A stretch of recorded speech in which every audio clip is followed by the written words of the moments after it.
intervensi negara di situ yang selalu Mas Ep katakan bahwa ini harus lawan Pak Jokowi.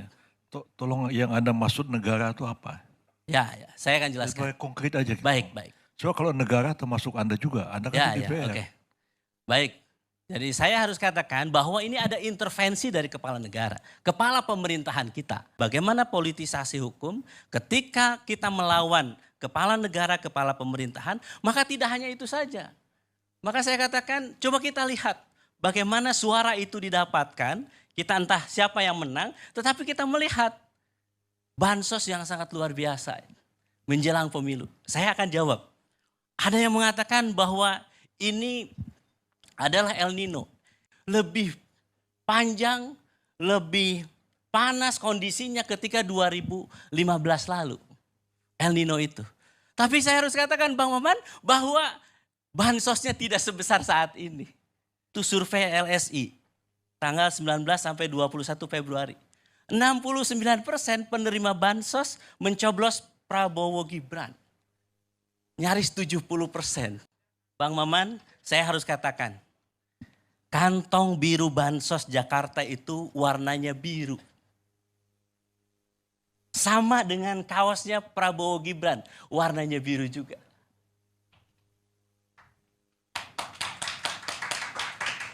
Dan saya menemukan data dan fakta, dan ini sudah ada di Timnas 01, bahwa pembagian bansos juga ada kaosnya juga, ada stikernya juga.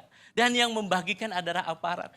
Saya sebetulnya agak kaget yang disampaikan oleh Bang Deddy. Loh, kita nggak pernah ngobrol sebelumnya, tapi apa yang disampaikan oleh Bang Deddy, kok ada kesamaan dengan di dapil saya. Di Jabar 7, pengarahan aparat, kemudian mobilisasi, dan penggunaan dana bansos untuk kepentingan salah satu calon. Jadi saya katakan ini wajar kalau surveinya bisa seperti ini. Bukan karena tiba-tiba orang memilih, oh ini karena mungkin program bansosnya menggelontor, kemudian kami menentang bansos, kemudian yang menerima bansos simpati dengan 02. Enggak, karena memang ada by design. Yang kita lihat, yang kita duga yang itu dilakukan.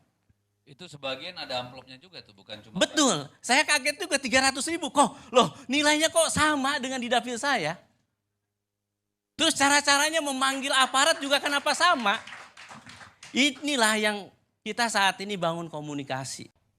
Ada delegitimasi terhadap MK. Kemudian Bawaslu juga demikian. Sebelum MK tadi ya, penyaluran bansos itu melalui kementerian apa? Nah ini yang jadi persoalan. Saya harus katakan, Mensos Risma tak dilibatkan dalam pembahasan bansos. Itu Prof. Yusril, saya sudah menyiapkan jawaban-jawaban dari 02. Karena saya diskusi tentang ini itu sudah panjang. Di berbagai TV. Jadi El Nino saya tahu jawabannya. Terus kemudian COVID termasuk juga semua penyelenggaranya itu saya sudah tahu jawabannya. Saya tambahin sedikit. Itu juga kita harus pertanyakan. Karena menurut data yang ada di Kemensos. Itu kalau saya tidak salah 18 sampai 20 juta penerima. Tapi yang sekarang itu penerima hampir 50 juta orang. Nah persoalannya ketika tadi persoalannya tidak melibatkan Kementerian Sosial, datanya tidak digunakan, lalu datanya siapa? Rakyat menghendaki ada forum terbuka yang lebih transparan untuk membuka ini. Dengan cara apa? Memang salah satunya hak angket. Karena dengan hak itu maka rakyat bisa tahu jawaban-jawaban, kekhawatiran